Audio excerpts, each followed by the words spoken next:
बिस्मिल्लाहिर्रहमानिर्रहीम। अस्सलाम वालेकुम व्यूअर्स, रानी किचन में आपको खुशामदीद कहते हैं। आज हम आपके साथ आम और आड़ू का मिल्क शेक बनाने की रेसिपी शेयर करेंगे।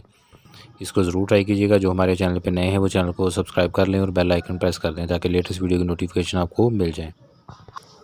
चैनल के ऊपर फ्रूट के जूसेस, शरबत और मिल्क शेक की मुख्तलिफ़ रेसिपियाँ हमने शेयर की हुई हैं। प्लेलिस्ट का लिंक आपको आई बटन में और नीचे डिस्क्रिप्शन में मिल जाएगा, वहाँ से आप उनका विज़िट भी करें और हमें कमेंट करके बताएँ।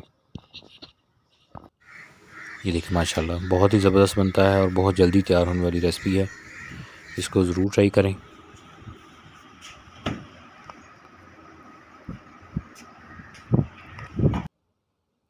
अब इसमें सबसे पहले हम आम डालेंगे। आम का छिलका उतार के इस तरीके से इसके पल्प डालते जाएंगे और आड़ू की गुठली निकाल के उसको भी डाल दें।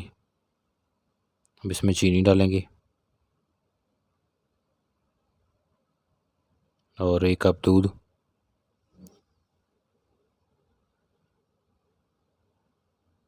और बर्फ़ के छोटे टुकड़े डाल देंगे इसमें और इसको ग्राइंड कर लेंगे। तो ये हमारा मिल्क शेक रेडी हो गया है। देखें कितनी जल्दी तैयार हुआ है। रेसिपी को ज़रूर ट्राई करें और अपने फैमिली और फ्रेंड के साथ इसे शेयर भी करें। अल्लाह पाक हमें आसानियाँ अता फ़रमाए और आसानियाँ तक़सीम करने की तौफ़ीक अता फ़रमाए। दुआओं में याद रखिएगा। जज़ाकल्लाह।